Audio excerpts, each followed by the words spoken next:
کہتے ہیں عصر کے وقت جو قرآن کی یہ سورت پڑھتا ہے فرشتے تلاوت سننے خود دوڑے دوڑے اس کے گھر آتے ہیں۔ پیارے دوستو، آج کا وظیفہ عصر کے وقت کا ایک خاص وظیفہ ہے۔ یہ وظیفہ آپ نے نماز عصر کے بعد پڑھنا ہے۔ یہ قرآن پاک کی ایک سورت کی تلاوت کرنی ہے اور اس سورت کو پڑھنے سے اللہ تعالیٰ بہت زیادہ خوش ہوتا ہے۔ ناظرین، ہر کوئی جانتا ہے کہ ہر کام کے لیے اللہ تعالیٰ نے فرشتے مقرر کیے ہوئے ہیں جو کہ انسان کے نامہ اعمال لکھتے ہیں۔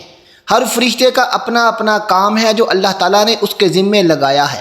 اس مال پر نگہبان فرشتوں کی اور جماعتیں جو باری باری پے در پے آتے جاتے رہتے ہیں، رات کے الگ دن کے الگ، اور جیسا کہ دو فرشتے انسان کے دائیں بائیں اعمال لکھنے پر مقرر ہیں، دائیں والا نیکیاں لکھتا ہے، بائیں والا بدیاں لکھتا ہے، اسی طرح دو فرشتے اس انسان کے آگے پیچھے ہیں جو اس کی حفاظت و حراست کرتے رہتے ہیں۔ ہر انسان ہر وقت 4 فرشتوں میں رہتا ہے، 2 کاتب اعمال دائیں بائیں، 2 نگہبانی کرنے والے یعنی آگے پیچھے، پھر رات کے الگ دن کے الگ۔ چنانچہ حدیث میں تم میں فرشتے پے در پے آتے جاتے ہیں رات کے اور دن کے، اور ان کا میل صبح اور عصر کی نماز میں ہوتا ہے۔ رات گزرنے والے آسمان پر چڑھ جاتے ہیں باوجود علم کے۔ اللہ تبارک و تعالیٰ ان سے پوچھتا ہے کہ تم نے میرے بندے کو کس حالت میں چھوڑا، تو وہ جواب دیتے ہیں کہ ہم گئے تو انہیں نماز میں پایا اور آئے تو نماز میں چھوڑ آئے۔ جس طرح اللہ تعالیٰ پر ایمان لانا ضروری ہے، اسی طرح فرشتوں پر بھی ایمان لانا ضروری ہے۔ قرآن کریم میں 88 مرتبہ فرشتوں کا ذکر ہے۔ جن و انس کی طرح فرشتے بھی اللہ تعالیٰ کی مخلوق ہیں، جیسا کہ اللہ تعالیٰ نے ارشاد فرمایا ہے۔ یہ لوگ کہتے ہیں کہ خدائے رحمان فرشتوں کی شکل میں اولاد رکھتا ہے۔ سبحان اللہ، بلکہ فرشتے تو اللہ کے بندے ہیں جنہیں عزت بخشی گئی ہے۔ وہ اس سے آگے بڑھ کر کوئی بات نہیں کرتے اور وہ اسی کے حکم پر عمل کرتے ہیں۔ دوستو، قرآن و حدیث میں یہ بات بار بار ذکر کی گئی ہے کہ اللہ تعالیٰ نے انسانوں کو مٹی سے، جنات کو آگ سے اور فرشتوں کو نور سے پیدا کیا ہے۔ اللہ تعالیٰ نے فرشتوں کی تخلیق اس طرح کی ہے کہ وہ اللہ تعالیٰ کی نافرمانی نہیں کرتے۔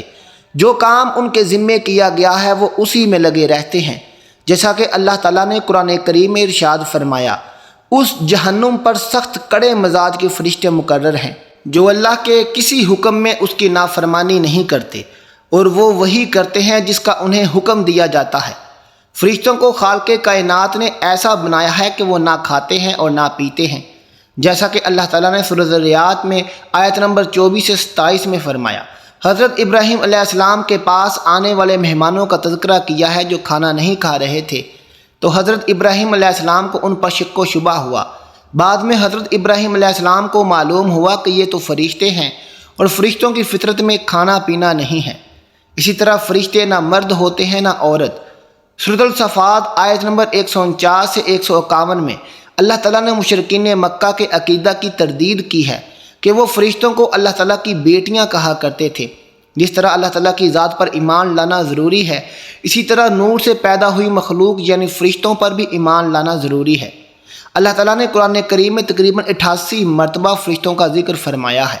احادیث نبویہ میں بھی فرشتوں کا بار بار ذکر آیا ہے۔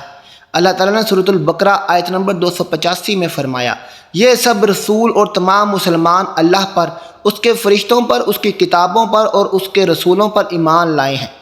مسلمانوں کی طرح یہود و نصار بھی تسلیم کرتے ہیں کہ فرشتوں کو اللہ تعالیٰ نے نور سے پیدا کیا ہے، یعنی دیگر آسمانی کتابوں اور صحیفوں میں بھی فرشتوں کا ذکر ملتا ہے۔ عقل کا تقاضا بھی یہی ہے کہ اللہ تعالیٰ جن کو ہم نے بنا دیکھے خالق کائنات تسلیم کیا، اور جن و انس جنہیں اچھے کام کرنے اور برے کام سے روکنے کا مکلف بنایا گیا ہے، کے درمیان اللہ تعالیٰ کی ایک معصوم مخلوق موجود ہے جو اللہ کے پیغام کو بندوں تک اور بندوں کے اعمال کو اللہ تعالیٰ تک پہنچانے اور جزا کے دن کے لیے پوری زندگی کے ایک ایک لمحہ کے اعمال کو ریکارڈ کرنے اور دنیا کے نظام کو چلانے میں اللہ کے حکم کے مطابق اپنی ذمہ داریاں بخوبی انجام دے رہے ہیں۔ حالانکہ ہمارا یہ ایمان و عقیدہ ہے کہ اللہ تعالیٰ ہر چیز سے پوری طرح واقف ہے، اسے فرشتوں کی ضرورت نہیں ہے۔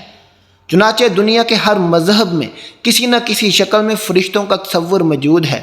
صرف لامذہب لوگ ہی فرشتوں کے وجود کے منکر ہیں، جن کے پاس سوائے اس کے کوئی دلیل نہیں کہ ہم ان کو نہیں دیکھتے ہیں، لیکن یہ ان کا کہنا غلط ہے جس کے رد کی بھی ضرورت نہیں ہے، کیونکہ دنیا میں بے شمار چیزیں نہ دیکھنے کے باوجود دنیا ان کو تسلیم کرتی ہے۔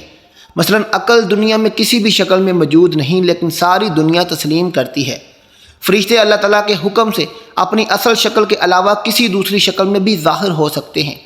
چنانچہ حضرت جبرائیل علیہ السلام کبھی کبھی انسانی شکل میں آپ کے پاس تشریف لاتے اور اللہ تعالیٰ کا پیغام آپ کو پہنچا دیتے تھے۔ ایسے مواقع پر عموماً حضرت جبرائیل علیہ السلام مشہور صحابی حضرت دحیہ کلبی رضی اللہ تعالیٰ عنہ کی صورت میں تشریف لایا کرتے تھے۔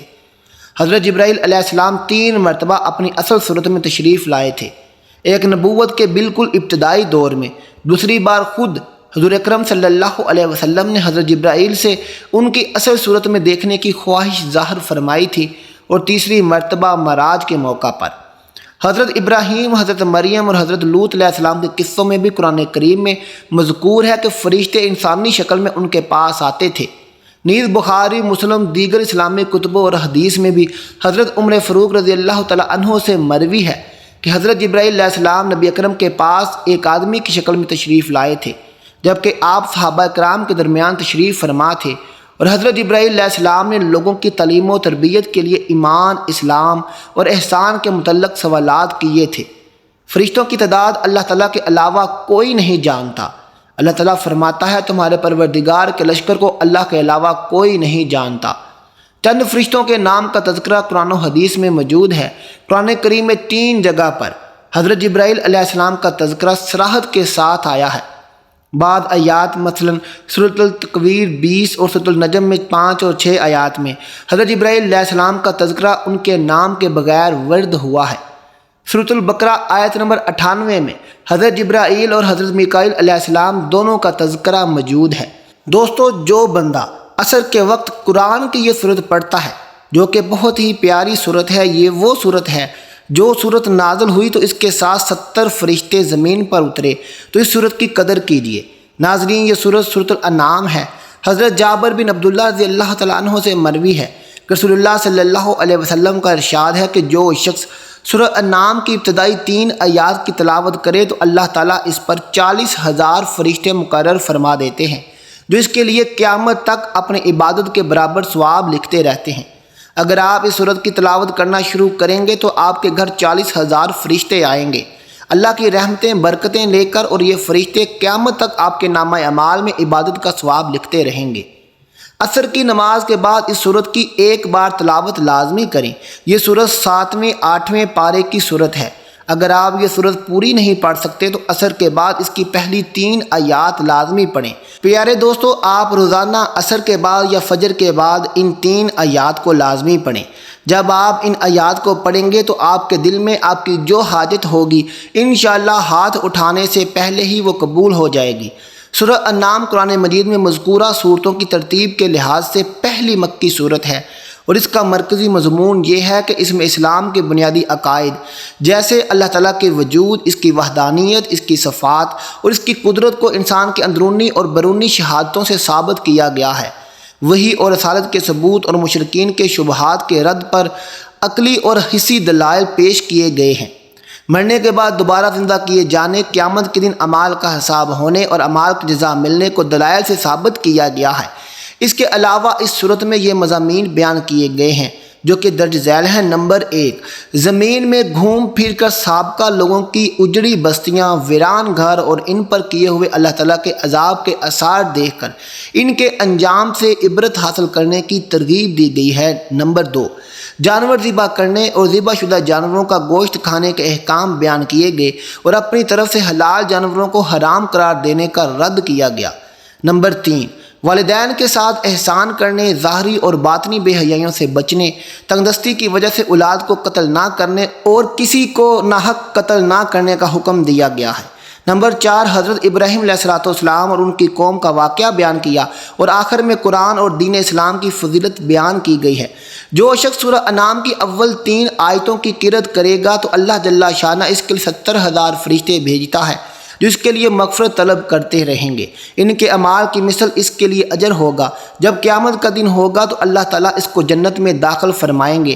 اس کو اپنے سائے میں جگہ عطا فرمائیں گے اور اس کو جنت کے پھلوں میں سے کھلائیں گے، اور نہر کوثر سے وہ پانی پیے گا اور سنبیل چشمے سے وہ غسل کرے گا، اور اللہ تعالیٰ فرمائیں گے میں تیرا رب ہوں اور تو میرا بندہ ہے۔ ناظرین، آج یہ صورت آپ پڑھ لیں، انشاءاللہ آپ کی تمام مشکلات حل ہو جائیں گی۔ سورہ انعام کی 6 آیتیں مدینہ منورہ میں نازل ہوئیں اور باقی صورت ایک ہی مرتبہ مکہ مکرمہ میں نازل ہوئی تھی۔ پیارے دوستو، رسول کریم صلی اللہ علیہ وسلم نے ارشاد فرمایا، سورہ انعام نازل ہوئی اور اس کے ساتھ بلند آواز سے تسبیح کرتے ہوئے فرشتوں کی ایک جماعت تھی، جس سے زمین و آسمان کے کنارے بھر گئے۔ زمین ان فرشتوں کی وجہ سے ہلنے لگی اور رسول اللہ صلی اللہ علیہ وسلم نے 3 مرتبہ سبحان ربی اعلیٰ عظیم پڑھا۔ اللہ والو، سورہ انعام کی پہلی 3 آیات کو روزانہ صبح فجر یا عصر کی نماز کے بعد ان کو لازمی پڑھیں۔ ہو سکے تو پوری صورت پڑھیں، لیکن اگر آپ پوری صورت نہیں پڑھ سکتے تو اس کی پہلی 3 آیات روزانہ پڑھیں اور ان کو حفظ کرنا۔ انشاءاللہ قیامت تک آپ کا گھر اللہ کی رحمتوں سے، برکتوں سے اور فرشتوں سے بھرا رہے گا۔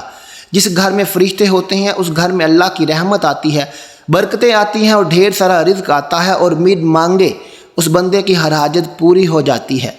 تو آپ بھی اس عمل کو لازمی کریں۔ اللہ والو، آپ نے نماز عصر کے بعد یہ وظیفہ کرنا ہے۔ اس وظیفے کا طریقہ میں آپ کو سمجھا دیتا ہوں۔ سب سے پہلے آپ نے نماز عصر پڑھنی ہے، باوضو مصلی پر بیٹھ جانا ہے۔ وضو کے بغیر کوئی نماز نہیں ہوتی۔ آپ نے حضور پاک صلی اللہ علیہ وسلم کی ذات اقدس پر سب سے پہلے درود پاک پڑھنا ہے۔ درود پاک آپ کوئی سا بھی پڑھ سکتے ہیں۔ آپ صلی اللہ علی محمد پڑھ لیں، آپ صلی اللہ علیہ وسلم پڑھ لیں، یا آپ نماز والا درود ابراہیمی پڑھ لیں۔ ایک بار میرے ساتھ بھی ثواب کی نیت سے درود ابراہیمی پڑھ لیں۔ اللہم صلی علی محمد وعلی آل محمد کما صلیت علی ابراہیم وعلی آل ابراہیم انک حمید مجید۔ اللہم بارک علی محمد وعلی آل محمد کما بارکت علی ابراہیم وعلی آل ابراہیم انک حمید مجید۔ درود پاک پڑھنے کے بعد آپ نے اپنے مقصد کی نیت کرنی ہے۔ آپ کی جو بھی حاجت ہے، آپ جس مقصد کے لیے یہ وظیفہ پڑھ رہے ہیں، آپ نے وہ اپنے ذہن میں رکھتے ہوئے ایک بار سورہ انعام کی تلاوت کرنی ہے۔ یہاں غور کر لیجئے کہ اگر آپ سورہ انعام پوری صورت نہیں پڑھ سکتے تو اس کی پہلی 3 آیات پڑھ لیں۔ اس کے بعد آپ نے اللہ تعالیٰ کے بابرکت نام کی ایک تسبیح پڑھنی ہے۔ یہ نام ہے یا باسطو یا اللہ، یا باسطو یا اللہ، یہ دونوں کو ملا کر پڑھیں گے تو ایک ہوگا، توجہ کیجئے گا، یا باسطو یا اللہ۔ یہ آپ نے ایک تسبیح پڑھنی ہے، یعنی کہ اس کو 100 بار پڑھنا ہے، اور پھر آخر میں وہی درود پاک 3 بار پڑھنا ہے جو آپ نے شروع میں پڑھا تھا۔ درود پاک پڑھنے کے بعد آپ نے آخر میں اللہ تعالیٰ سے دعا کرنی ہے۔ آپ نے اپنے گناہوں کی سچی توبہ کرنی ہے اور اللہ تعالیٰ سے آپ کا جو بھی مقصد ہو، جیسی بھی آپ کی حاجت ہو، آپ نے اللہ سے رو رو کر، گڑ گڑا کر وہ دعا مانگ لینی ہے۔ اللہ کے حضور آپ نے اپنی دعا مانگنی ہے، اور آپ نے آج ہی یہ وظیفہ لازمی کرنا ہے۔ میری بہنیں یہ وظیفہ ضرور کریں جن کی بیٹیاں جوان گھر میں بیٹھی ہیں، رشتے نہیں ہو رہے، یا جن کی شادیوں کو 10 سال ہو گئے ہیں، اولاد نہیں ہو رہی۔ انشاءاللہ یہ وظیفہ کرنے سے ان کی تمام دلی مرادیں پوری ہوں گی۔ پسند کی شادی کے لیے بھی آج کا یہ وظیفہ لازمی کریں۔ عصر کے بعد کر لیں یا نماز فجر کے بعد کر لیں، لیکن اس وظیفے کو کبھی مس نہ کیجیے گا۔ اللہ والو، اس وظیفے کو کر کے اپنے لیے بھی دعا کیجیے، میرے لیے بھی دعا کیجیے گا۔ ملتے ہیں اگلی ویڈیو کے ساتھ۔ اللہ حافظ۔